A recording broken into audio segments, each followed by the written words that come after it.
welcome back to Japan and to a video on an issue that I think we've discussed on this channel many times, especially in the Discord, but usually in a very roundabout way. Never really just delved into this issue on its own. And that is, what does it take for a Japanese artist to become big outside of Japan, to break out of Japan? Obviously, we're specifically kind of looking here at like a Western audience, breaking America, Europe, those big markets that a lot of artists pretty much since the dawn of contemporary rock and pop music have been interested in. Yes, I stir my coffee with a plastic spoon. But this is one where we've talked about, like I say, very generally, but I'm going to try and break it down to 3 specific points that I think are, if you like, the things that help an artist most of all break out. And then we'll look at some examples of various artists to see how that holds up. Now, as always, this is going to be a bit of a waffle video. I'm going to give a lot of opinions from a subjective perspective to try and build up an objective framework. But as always, I am just speaking from the perspective of someone who's worked with music my entire adult life. They are still my opinions based on what I have worked out. If you're the sort of person who likes discussion and wants to get in the comments and have a great conversation about this afterwards, this is the video for you. If you're the sort of person who's easily offended when anyone has any criticism about an artist you like, even though they've said it's their subjective opinion, maybe this video is not so much for you. So I'm just telling you right now, if you're looking for ass kissing, back out. If you're looking for a conversation, this is going to be a really interesting one. So follow me as I break through the points. Now, first of all, I'm going to tell you what those 3 points are before we jump into any specific examples. Now, to give you an idea of how this works, these 3 points I would consider to be very difficult to obtain. I had a quick think about some artists before I came up with this list, and my general feeling is that you probably couldn't find any artist who would achieve all 3. They're supposed to be difficult things to score, and I would say if you get 2 out of 3 on this list, that means that you're probably very likely to have success outside of Japan. If you get 1, you might. Anyway, let's go through those points first of all. Now, the first point is one that I know a lot of people perhaps don't like to discuss so much, but it is a big one, and that is not just a gimmick, but I would say more of a juxtaposition gimmick. Now, what I mean by this is I mean that, a gimmick is just something that makes people turn their heads, but a juxtaposition gimmick is something where there is something interestingly different about, 2 points about your image that seem to be at odds. Because that's the sort of thing that turns people's head turning into clicking play. Like, I need to know what this is. So if you just turn up looking mad, people are probably not going to be so likely to click play. I mean, 2 of the good examples, well, I think the obvious ones that I'm probably looking at initially, something like BabyMetal. I mean, BabyMetal, first thing you think as a Westerner looking at it, or someone who's not used to Japanese music, is you think, okay, so they're young, they've kind of hardened their image recently, but young pop dancing group doing metal. Obviously, it's kind of a little bit more commonplace since, with other bands kind of following BabyMetal's footsteps, but effectively, especially when they first came out, everyone was like, I just need to know what that actually sounds like. Another example, of course, being Band-Maid. It's a very simple one, isn't it? That they, you can see they're always holding their instruments in a lot of their posters, and they obviously are a rock band. They usually have the rock attitude written all over their facial expressions, and yet they're dressed as maids. So you think rock, this is the quintessentially rebellious sound mixed with maid outfits kind of synonymous with serving, pleasantness, the opposite of rebellion. It makes you want to listen and see what actually does this sound like. Now obviously there's other things. I mean, many of you have probably seen Nyango Star, who is the person who dresses up in the cat mascot outfit that they made and then plays drums. That was a great example. Everyone pressed play on that, didn't they? No one saw that person dressed up as a cat mascot playing drums and thought, I don't want to know what this sounds like, even though we all knew it was just going to be drums. Just drums. Sounds so offensive to drums. You know what I mean. So effectively, a gimmick of any kind, but specifically a juxtaposition gimmick, that's point number 1. Point number 2. Now, this is probably going to be the most contentious and subjective one, so I do appreciate this is a difficult one to define, but I did think it was really important, which is that a unique sound, a sort of sonic identity, doing something that sound-wise people don't hear every day, where people can really go, oh, okay, that's different, kind of brings in an intrigue. So when you're listening to it, immediately the sound grabs you as, I'm interested in this because of the fact that, kind of a bit like the visual gimmick, you listen to it and immediately you're like, well, I want to know where this goes. This is so different. And maybe in the long term hold your interest because of the fact that you're thinking to yourself, well, I want to hear more of these songs just because they're so different from what I'm used to hearing. We're not talking about quality here. We're just talking about something where it gets your interest from being different.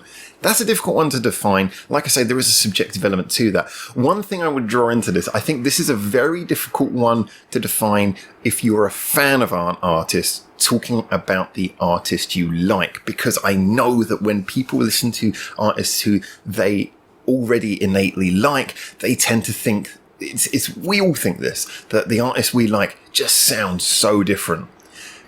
That often is because we're listening to things that just appeal to us. So if the singer's voice really appeals to you, I mean, I'm a big fan of Yuko Suzuhana here, but I wouldn't say just because I think her voice is really interesting that makes her, a totally different sound. Try not to mix, if you're sort of scoring along with me here, try not to mix quality and personal taste with sounding individual. If you can do that, it really helps you score this one. It is, like I say, it's the most difficult and subjective of the 3 points, but I'm putting that one on the table. Now, the third point, when I say what this is, you're going to suddenly realize all the things I've omitted, and I will talk about that a little bit before we get onto scoring artists afterwards. But the third point is one that you probably wouldn't expect me to go for, which is quality of musicianship. Yeah, I know. I am always that person who says that musicianship to me comes underneath writing. Writing is so much more important than musicianship. I would rather hear a good, well-written song played by mediocre musicians than great musicians playing something rather uninspired. So, why am I putting musicianship here? Well, frankly, because musicianship does actually sell. People really like to hear twiddling or just, something where they can go, wow, some sort of a wow factor, like a, oh my God. People like that. And, I think if you're someone who's into music, it helps you feel like what you're listening to is high quality. It gives you kind of a sense of pride in the band that you like, I suspect. And no doubt, just a lot of people like to hear really intricately played music, music where you can really be sort of wowed by it, where I guess if you can sort of hear the technical quality of anything, then it is a kind of almost inspiring. Now, I'm not just talking about musical quality as general, I'm talking about exceptional musical quality.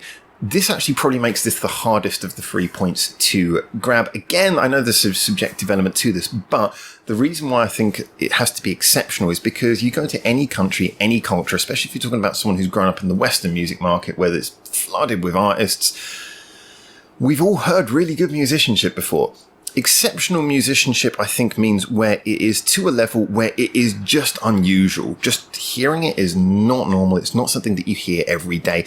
And that as a result, you're left kind of going, wow, that was a million times better than I would expected. Or just, where you're just kind of left with your jaw on the floor. So those are our 3 points. Now, that obviously leaves us omitting 2 points, which I'm just going to quickly cover and mention why these are not included in the scoring. Now, point 1 is the writing. It seems like a really strange one to leave out. Why would you not include writing as one of the big 3 points? I think it's because writing is too much of a wide term. Also, we could argue all day about what makes good writing. I mean, I guess the two forms of writing which are most, the two ends of writing which are most regarded as good quality. One would be, say, to write like a really good chorus, just to be able to write really catchy songs. Why is that not one of the 3 points? Well, effectively because, again, in most cultures, if you just want to hear catchy music, there's catchy music around all the time. You don't really have to look to foreign music to get catchiness, because catchiness is something that is being done in every single culture. Also, and that's also one of the reasons, if you look at in Western music, how many foreign songs break into the Western market just through being catchy. I mean, obviously you got things like Despacito. There was that I can't even hum it. I'll probably get sued. I think it was French or something. There's a couple of times that this happens, but there's so few examples. In fact, I would actually wager that I can't think of any Japanese song that has broken the market just on the basis of catchiness ever. I don't think there is. I would be interested to know if you guys can mention this, but I don't think there is. Even Korean, actually, I don't think there's been any K-pop songs that have done it. I guess you could say the Picataro song, the Pen Apple one. But again, I don't know if that was necessarily because it was catchy, maybe, and it didn't exactly secure him a career. In Korea, I guess you could say Gangnam Style, but then again, Gangnam Style, is it actually catchy? Because he just says the one line. I think it's not so much that it's catchy, I just think that it was kind of novel and the video worked more than anything. So yeah, I mean, if you think about it, think about all the Asian artists. Some people would probably say stuff like BTS, but I don't buy that BTS are doing this on catchiness. I don't think that they're exceptionally catchy. I think they're catchy enough to keep their fans, but I don't think they're anything like that. So I would say, therefore, that the number of songs that have really broken the foreign market just purely on catchiness and then cemented a career off the back of it, I can't think of any. And of course, the other side of writing is the side that musos like me, musical snobs like me, like to waffle on about, which is the ones, the sort of fantastically interesting, intricate arrangements. The truth is that simply does not have the immediate wow factor. I mean, looking not even at foreign music, look at something like Bohemian Rhapsody. Did Bohemian Rhapsody get famous because of how well written it was? No, it got famous because everyone liked that little choral bit, the again, I don't want to get sued. So everyone kind of liked the weirdness, and then after listening to it a few times, people got caught up in the writing. But ultimately, I mean, from what I remember hearing, Bohemian Rhapsody didn't even get famous until, internationally, until a fair while after its release. I think it was through like Wayne's World or something appearing in that movie that it actually gained fame, because obviously watching the movie, people were a captive audience. They had to listen to a fair portion of the song, which otherwise they wouldn't have done. And from that, it built up fame. That's my understanding, at least. But yeah, I don't think that good writing in that kind of long form way where you have to listen to the whole song is so likely to really be one of the big selling points that's going to break you abroad. It will keep fans if you can do that, if they start hearing you and then hear that, but it won't necessarily break you to those audiences. So there you go. Oh, actually, one more thing, marketing. Marketing, I know, is the difficult one here. Again, I've omitted this one, although marketing can have a big, big effect. Now, just to give you an example of why I've omitted this, is because I tend to find that marketing at its best can have a brief impact. One of the big examples being Ningenis. Now, I'll just quickly score Ningenis to start us off here, because with Ningenis, what we have is an issue where, if we look at them on the 3 points, do they have a particularly unique sound? No. In fact, when we started reviewing them, most people said this is a genre that, there's plenty of artists doing this, so they don't get any point for that. Are they exceptional musicians? No, they're very good, but they're not exceptional. You wouldn't go, wow, musicians of their generation. They don't stand out above others. Do they have a juxtaposition of image? I think actually probably, yeah. I mean, you look, Heartless Scat was the song that broke them on an international audience.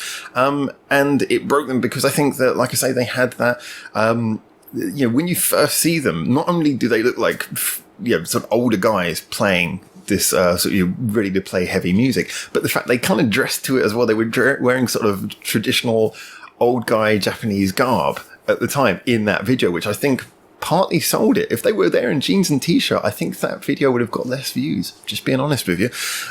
So kind of really 1 out of 3 would be what I would give them on this scale. Like I said, this scale is not saying how good an artist is, it's just how likely they are to break in this particularly unfair can you break a broad market. But marketing has kept them in a good position. They've been so well marketed by playing to the foreign style of, freedom of, downloading their music, in good prices, always being online. So, I would say that helped. But I think that long term, is it going to make them long term legendary? No, it's just kind of gotten to a position where they're going to, you can already see that they're kind of coming down off the back of this wave. But they're going to stay popular because they're good. But I don't think marketing can particularly cement a career. However, marketing on the opposite side can kind of nail the coffins in a career. Poor old Scandal here. Scandal are an artist who I think, since their first inception, so many other groups have come in who've kind of ridden off the back of the trail that they blazed, that they no longer really have the originality that they had before, but they're still a high quality artist producing fantastic songs. But I think that they've been buried for years by old-fashioned marketing. We said this so many times in this channel. I do think that they deserve better. I know that they're technically independent, but they're still tied to companies like Victor, who I think are the reason, or maybe just they've learned bad habits from the companies they've been with before. But, Often, like when they had the online concerts, prices were multiples of what they were for other bands like band-maid. And on top of that, things like, not allowing reactions of videos, which is a big way that, foreign videos spread nowadays. And just sort of, lots of copyright blocking and just not a good attitude to international marketing. Yeah, it can bury an artist. But this list is not about how to bury an artist. This is about what makes an artist work. So we're going to look over marketing as well. Anyway, let's move on. Let's go on to our 3 points and try and think of some examples. Now, good coffee. This is a long ramble, so I'm trying to drink it all before it gets cold. Here comes on to another big point, which is that basically, you guys, I'm going to give you what my scores are. Like I say, I am doing this from a position of, not just having worked with music, obviously talking to you guys, all the things that we've listened to, all the stuff I've heard about various artists. This is a subject where I think I'm fairly well versed in, that I can give a fairly good opinion on this. But I want to hear what you think. And plus, add more artists that I maybe won't cover on here. So maybe think of some other artists. Now, before we get into this, what I'm going to do, the first one I'm going to do, I'm going to demonstrate how unbiased I am by throwing one of my favourite artists under the bus, because I know how difficult it is to score things like this without coming off as maybe a bit biased. So our first artist that we're going to talk about is Siren. Yes, just to demonstrate how this works. Now, as you guys know, this is an artist who I will gladly listen to a lot. I just enjoy them. To me, they really good quality music, really interesting, good balance of different types of songs, but always just kind of, you can listen to it any time. It's not too challenging. It's got good musicianship in there, but it's something where you can just, like I say, listen to it any time. So how do they score on our 3 points? Plastic spoon in the eye. Thank God for the glasses. So, point number 1, juxtaposition of image. No. They don't have that at all. I guess the nearest thing they have to a gimmick is the fact that they are what happens when you put 4 models in a band. They're a very attractive band, but there's no juxtaposition. If you said what kind of music would you expect a band of 4 attractive young women to play, you kind of say, yeah, sort of catchy, enjoyable pop rock with a little bit of song. Yeah, that sounds kind of right on point. So, to give you an example, actually, one of my friends, I won't name names for sake of shaming, one of my friends, just the example that stood out to me is that he's a musician, he's big into Japanese music as well, and he's got like a wallpaper changer like I do on his computer, and he's got a few Silent Siren pictures on there. So I asked him, just out of interest, to name me some of his favourite songs. And you could kind of see he was tripping up on thinking of too many at all. It's kind of like the people who wear the Rolling Stones t-shirts but don't actually know any Rolling Stones songs, like Sympathy for the Jesus. There's a lot of that kind of thing. And I think that kind of me said it all. The Silent Siren's image is enough to get them on a lot of people's desktop backgrounds, but not necessarily enough to make them press play, which is sad, actually. It's kind of a shame, because I think they really, really deserve it. But no, they don't score any points for juxtaposition of image. Now, second one is uniqueness of sound. Like I said, you cannot judge this for bands that you like too much. Truth is that this one, I would really strain in that I would say ultimately I would have to veer towards no, because they are basically doing pop rock, which you've heard before. I would kind of, again, I know that I can come across biased here. I want to give them half a point for the fact that there is a slight uniqueness to the fact that, and one of the reasons that personally outside of this, I don't think that they would ever break in a Western market is because of the fact that they have a very Asian sound in the, Sue sings in quite a high register, which is kind of normal for Japanese music, and anyone who's used to that knows that that's actually a totally legitimate way of singing. If you sing in a higher pitch, there's actually, if you think about it, more waves, more detail. Scientifically, you can get more of a detailed expression into a higher pitched voice. Didn't know that, or didn't think about that, did you? But yes, I think as a result, it can be really interesting, but as a general Western audiences, if they hear higher pitched singing, they just think, oh no, it's cheap or childish.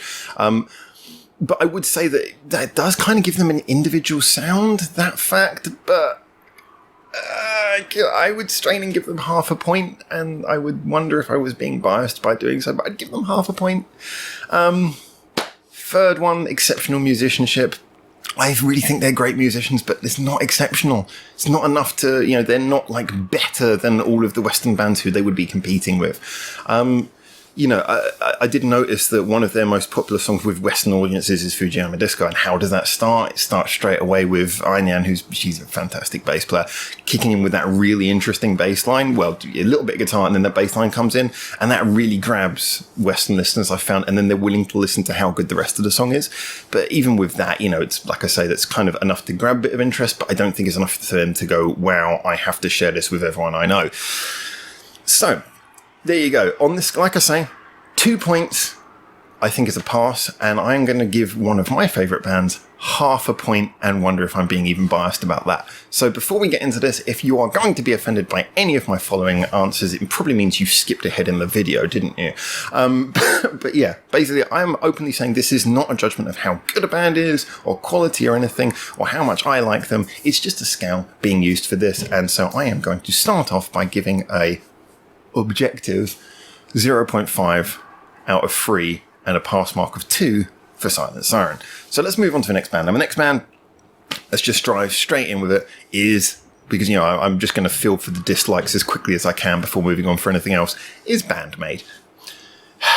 Let's get ready. All right. As you can tell by the piles of CDs, having going to concerts, the posters and everything, I am not adverse to this band. So let's see, do they pass 2 out of 3? Juxtaposition of image, like I said straight away, yes, they nailed it. I would actually say they've done it better than any other artist.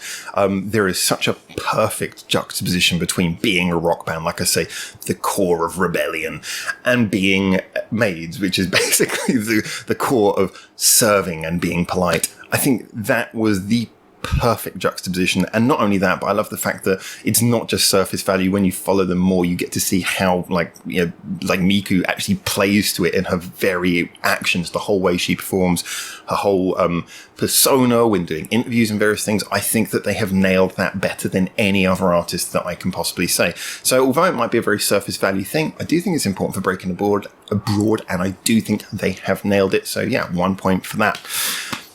Individuality of sound. This is where we really get into what this point means, because I would say a heavy no. The reason being is because they are a rock band. Now, however good they may be, they are a rock band, and everyone has heard a rock band before. Yes, there might be differences, like I say, in the way that they do certain little things, but overall, they're a rock band. Everyone's heard rock, especially in foreign markets. They are in a very, very big sea of artists when it comes to that. So, no. Only 1 out of 2 so far. So, do they pass the third one? Again, I know this could be an arguable one. Are they exceptional musicians? I'm going to say yes. I'm going to give them a yes for this. I think that this comes more as a team effort. I think if you isolated any particular member, it would be hard to say that they were standout quality. In that, Misa is an unbelievably good bass player, but unbelievably good bass players are a common thing now. I mean, it's especially in Japan. I mean, a lot of people know a YouTube channel that I find kind of amusing, Davey504. He's become quite famous, but he's basically just a home studio bass player. Similar thing. When you look at sort of Konami's guitar, quality of electric guitarists, there's a load of virtuoso guitarists. Hard to stand out. I think that Akane I think she's probably really stand out, but then again, there's loads of standout drummers. I think the reason why I'm giving them this point is that to hear that quality on average throughout a band, though, hear each member of a band be amazing quality. And then Miko at the middle, like I've always said, I've always been a great defender of the fact that although she is not particularly an exceptional musician, and I don't think she would argue that either, because she's relatively new to even doing it. She's only been doing it for a relatively small number of years. She's incredibly solid at the core, which is what you need. So she gives that basis for everyone else to work around, which I think is the key to their quality. Without Miku, it could get quite messy.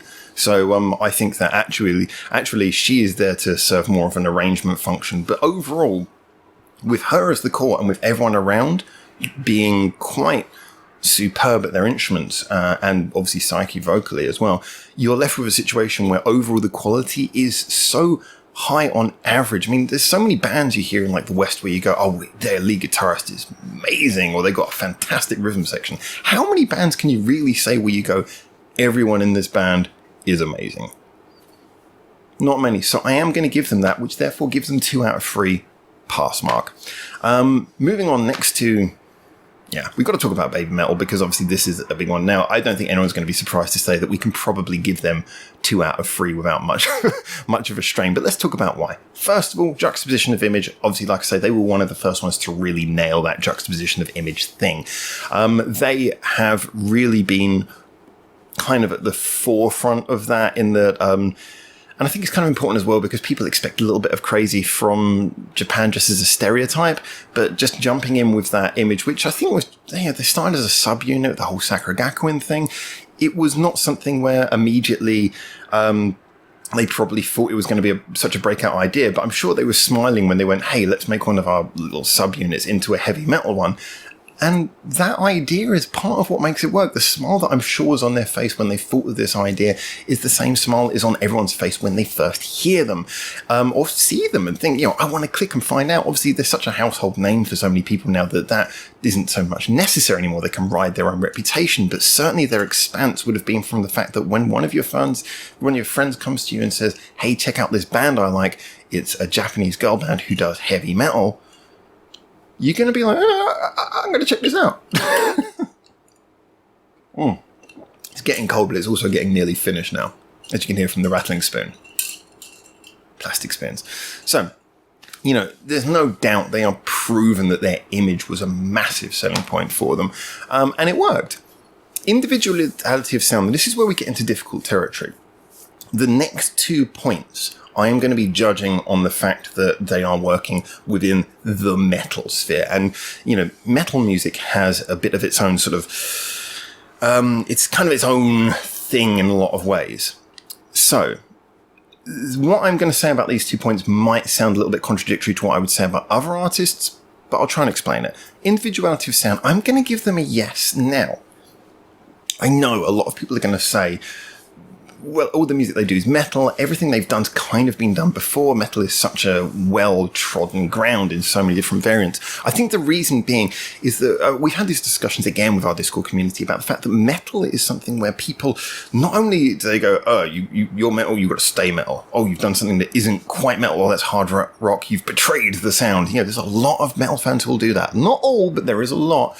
There's even subgenres where people go, oh, you're a black metal band. Oh, that wasn't black metal. That was new metal, you evil traitors. Or, you're metalcore and you've done hardcore, you evil traitors. There are people who will do that. It. If you're a metal fan and if you're one who's open-minded, I'm sure you've been annoyed by hearing people do this before.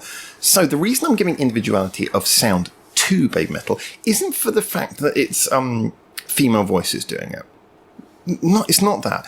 Not for the fact that they've kind of got that female, but although that gives them a quality, the female Japanese pop band voices over metal. The reason is because the fact that they were willing to go into every single corner of it. Was it Tales of Destiny? Love that. It did this sort of prog thing where it went into Cardiac's territory, which I absolutely loved. It was doing sort of a prog metal thing. They've done like rap metal, stuff like BXMXC, the one that came out recently as a video, although it was on the album a good few months ago, almost a year ago. They've had that kind of thing. Doki Doki Morning, which is kind of basically pop metal. They have explored every single facet of the genre in 3 albums. I mean, to the point now where I'm actually wondering, where are they going to go next? I mean, after the second album, I was like, okay, well, now the only thing they haven't explored is more heavy production metal. And that's exactly what they did. So sorry about that quick break. I'm still learning about this camera now, even years later. Turns out that it just skipped. I thought it stopped, but it just skipped for a second while it was basically I'd reached the maximum file size. So that's what it was. It was just stopping and restarting. But I thought it stopped overall. I thought there was something wrong with the memory card. But hey, we're still here. So what was I saying?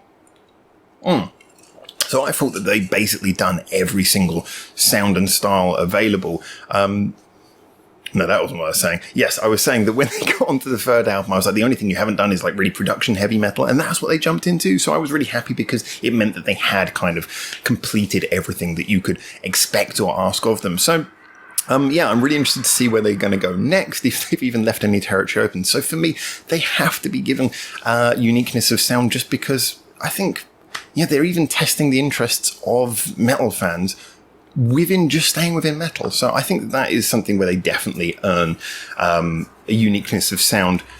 Maybe not on the grounder scale for some people's opinions, but certainly I think compared to what could be expected of someone who is claiming to be a metal artist, I think they definitely earn that. That brings us on to point number 3, which is exceptional musicianship. Now, this is going to be one where I think, again, I'm going to have to do this within the context of metal. In that I think being exceptional as a musician within metal is very, very, very difficult. No, and I think this point is almost impossible for anyone to actually score within metal, because metal is the genre of twiddle. We have heard twiddle to the insanest degrees, to the point where twiddle has been so insane that it's almost unlistenably like twiddly.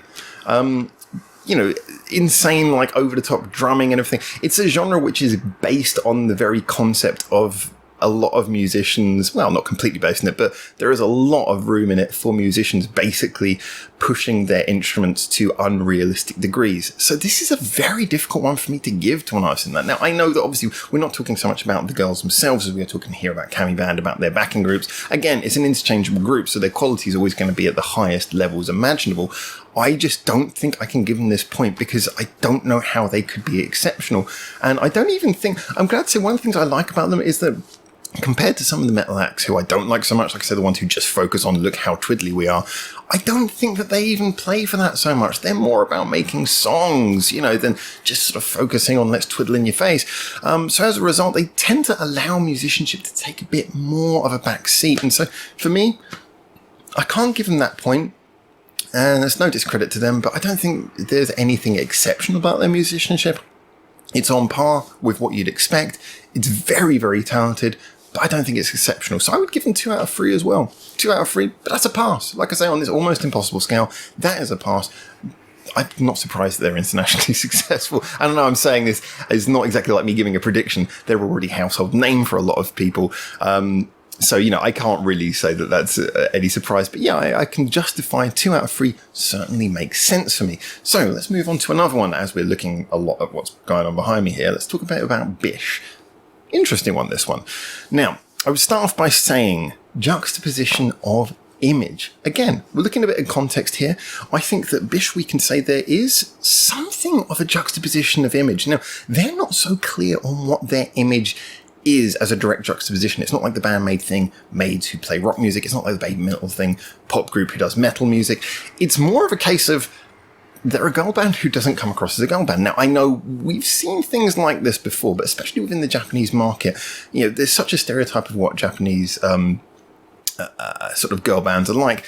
It's interesting to be different. I think the group Whack have based their entire artist roster off of this idea of being sort of alternative idol. They've said a bit of a juxtaposition there. It doesn't hit home as heavy because of things like BabyMetal happening beforehand. It's not so direct and so obvious. But there is that element. They sort of portray themselves, I've noticed, and they've said actually openly, as like a punk girl band. I don't know if it's 100% what they are, but certainly they take a lot of time to make sure their image is kind of,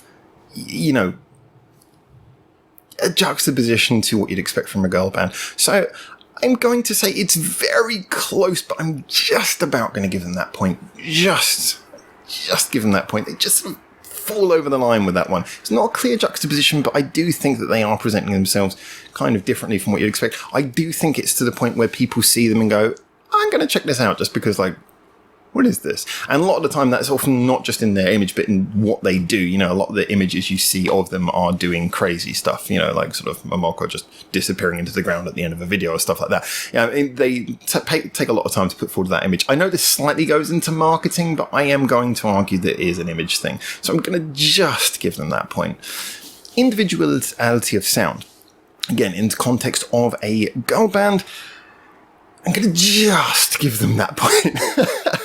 I am going to just give them a second point because I do think that the sound that they go for, again, if you compare them to the other artists within the Whack thing, or if you compare them with BiSH, who came before, you could argue that they're doing a similar thing to that. But again, I am putting them on the fact that they have managed to achieve more of a ready stream of success, which I think is because I think actually, again, slightly, this is one of the ones that slightly comes underneath the skin of my whole theory here. But I think the quality of the writing that they work with has been higher than I've heard with any of their colleagues on the label. So because they've kind of gone to the forefront of their label, they're the ones who everyone's noticed. Quality of musicianship, obviously, there's not really any point involved there because at no point do they do anything that stands out musically. So they've kind of just got 1 point and just got 2 points. I would just about give them 2 points. So again, this is where I know that this system has some slight openings in it. Like I say, difficult to score any points. I would say, from my opinion, I would just about give 2 points to BiSH and just about say, okay, I think they've got what it takes to break abroad. But it's kind of right on a knife edge. It's on a knife edge, this one. Whether that would have much longevity, I don't know. I'm really looking forward to seeing how they do. I want them to do well, to be honest. So maybe I have got a bit of bias. But that's one of the interesting ones. That's one of the ones where I'm definitely interested to see what you guys think in the comments. Would you also give BiSH 2? I mean, if someone said they give them 0 on this scale, I wouldn't really argue with you overly, because like I say, I'm only just giving them both of those points. And maybe I'm a bit biased because I kind of like them. So really looking forward to seeing what you say about that. Now, let's move on to something a little bit harder. Scandal. Now, like I said, Scandal are a difficult one because marketing has stepped in. I do think they've been screwed over by marketing. But do Scandal have what it takes to be a big deal abroad? As in to break abroad. Now, this is one I wanted to talk about Scandal because I think this is a really interesting point. We've got some great Scandal fans on here. And as a general, I tend to find that Scandal fans, from what I've found, tend to be quite reasonable about talking about the music. I've always been a great believer that you can't love anything, especially a musical artist, unless you're able to look at it and say what you don't like about it. Because nothing in this world is perfect. The ability to pick holes in the things you love is a demonstration that you actually like it. You actually love it. So I've always been very impressed that Scandal fans have this wonderful ability to pick holes in their favourite band and say what they like and what they don't like. And usually with a fairly critically fair hand. So I wanted to bring this one up because I think that I'm not going to offend them too much by saying that I think for Scandal it's a bit of a difficult one. Now, obviously, juxtaposition of image, no. They started off initially with that, I don't know, I think it was record company mandated that as they were school age, it was like, yeah, do the schoolgirl outfit thing. That was the initial juxtaposition of image. Not a totally new thing. It had been seen before, but I think it was the first time we'd really seen an effective full-on rock band really pulling that off, this sort of girls' school thing. So they kind of had that to begin with, but then they obviously threw that away, which I don't really blame them for. I think if they were still at the age they were now and they were doing that, it would be really awkward. AC/DC, anyone? I think that them throwing that side of their image away was not a bad thing, but I think initially it probably would have helped them with a bit of success, but yeah, they did have some sort of, from one where they did have some sort of success abroad, and that might have helped them a bit. But when we look at the other things, uniqueness of sound. Now, interesting that I've got them next to Puffy here. This is one of the big points. Scandal, I think, have, whereas their juxtaposition of image started off very strong and now has gone away, when it comes to uniqueness of sound, initially they didn't really have that, in my opinion. They were just really good at being a really good sort of pop rock band. They've got more uniqueness of sound now. Listen to some of the songs they do now, and I'm like, okay, you're almost there. Yeah, I know that most of the songs you could hear, there's a sort of bit of a reference. And Saisho Hey Kimi off the new album, Kiss from Darkness, I liked that a lot more than a lot of other people did, and I think that it was sort of working towards that weird sort of digital rock thing that, it was kind of, they're getting a bit of identity, and certainly they've got more identity I've found in a lot of their more recent music. I would say, and a lot of variation as well. Yeah, like I said, as one quality's kind of gone down, that juxtaposition of image, their uniqueness of sound is kind of getting a slightly stronger game as they go on. I can't really give them a point for either, though, if I'm totally honest. Well, not overall. So that's a very, very sort of tricky one to measure on.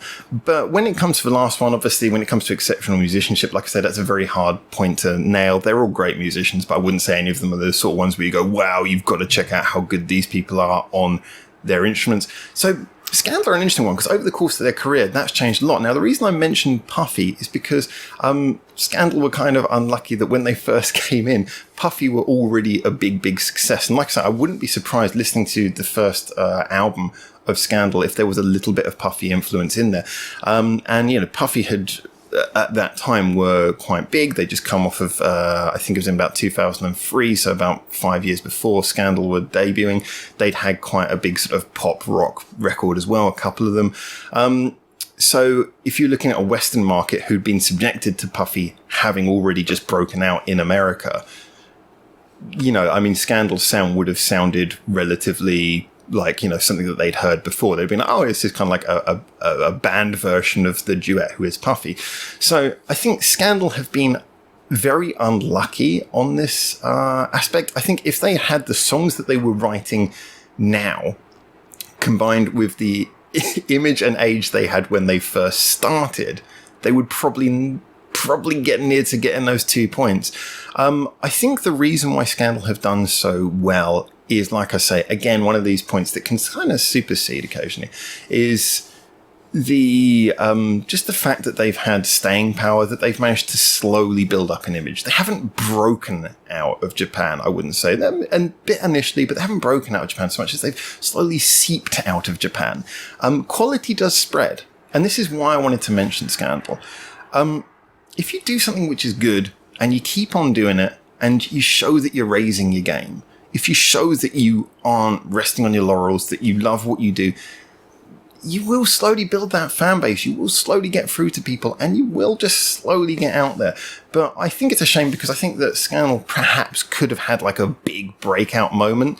Like I said, it's not that they haven't had a little bit of that, but they've never had like a big sort of break into the international music scene that I consider. Feel free to tell me if you disagree, but like I said, I did a little bit of research prior to this and I don't really see that as having happened. I think that they've just kind of, like I say, more seeped out of Japan based on reputation, quality, and just staying power and a certain passion for what they do, which, like I say, is infectious and shows in the musicianship as they keep on going. So yeah, I would say that I can't give them even 1 point, but I think that they've always danced around having at least 2 points on that scale, and they've managed to, like I say, play the long game instead. So, are there any other artists that we can talk about while we're here before I go?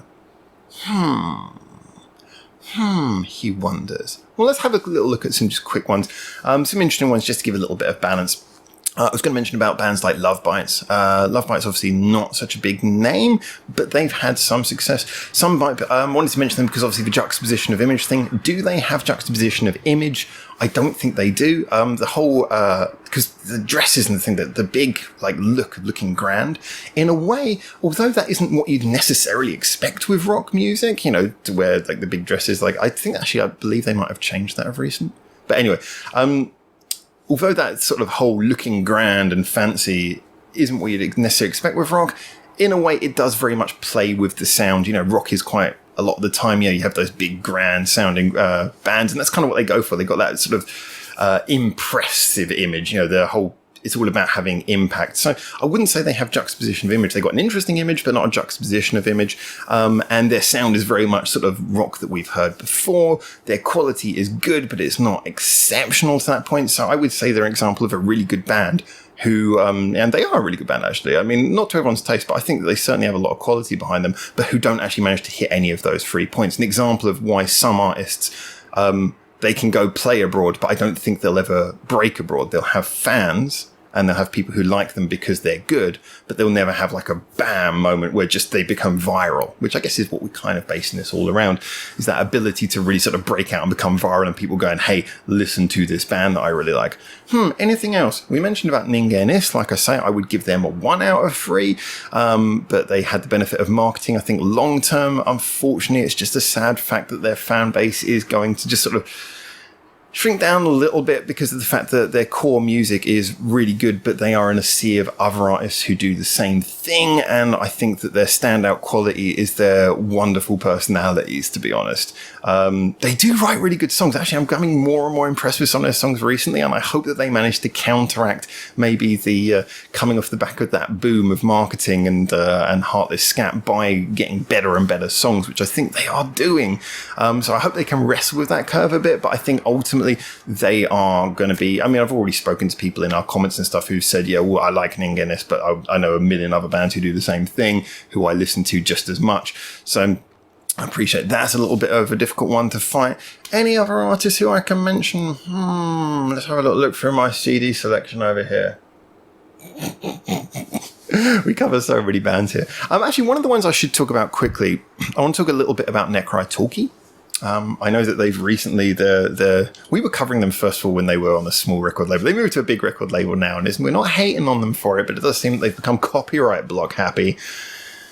Anyway, so I wanted to mention them quickly, actually, because with Necrotalkie, will they ever break big abroad? Well, when it comes to Uniqueness of Sound, they nailed it.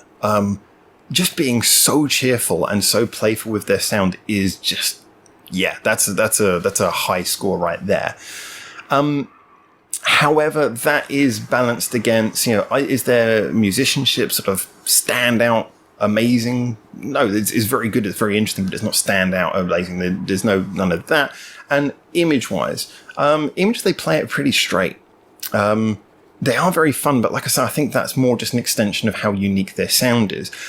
So I would say that Necrotalkie, they stand a chance. I definitely give them one, and they do have, like I say, an interesting image. They stand a chance of breaking the board, but I don't think they're ever going to be like a massive thing, according to my guesstimate scale.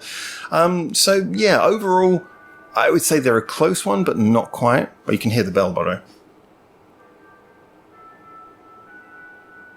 That's the 6 o'clock bell. We get like 4 of them every day at specific times. That's the one telling people to stop working.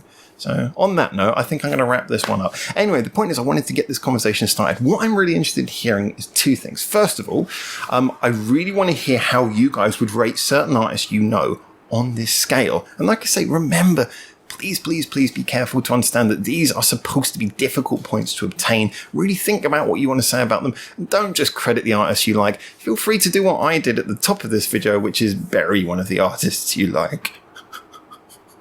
I'm sorry. Hashtag no bias. Definitely this time. So, feel free to do that. Be honest about it. And also, if you want to suggest a variation on this scale at all, feel free to do that as well. Although, to be honest, like I said, I think the conversation is more interesting if we talk about how we would judge artists within the scale to see if the scale's useful. Maybe if there's some suggestions of changing the scale, we can bring that up in a further video. But I've kind of just I didn't mention this so much at the top of the video, but I based this a lot on, like I say, not just speaking from you guys and listening to what artists are breaking out. And like I said, doing a little bit of market research before doing this video. But on top of that, also the... like I say, just sort of working around the industry, seeing how marketing works, seeing how marketing has sometimes been successful and failed in retrospect. I'm making a video.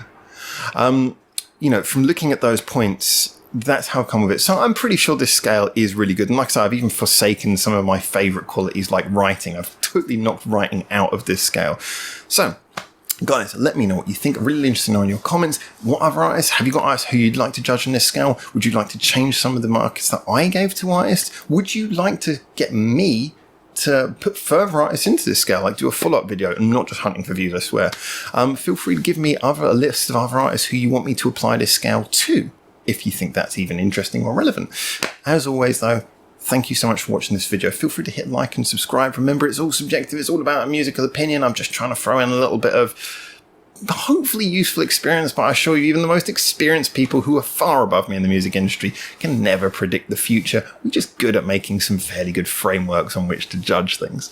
So, get those subjective opinions out there. Like, subscribe, follow me for social medias if you want to talk to more people about music, especially Japanese music.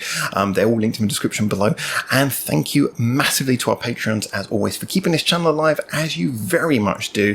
Thank you for you getting through to the end of this Waffle Fest. I hope you didn't skip. Did you skip? But anyway, until I hopefully see you soon for the next one of these in Japan, for now, ciao, ciao.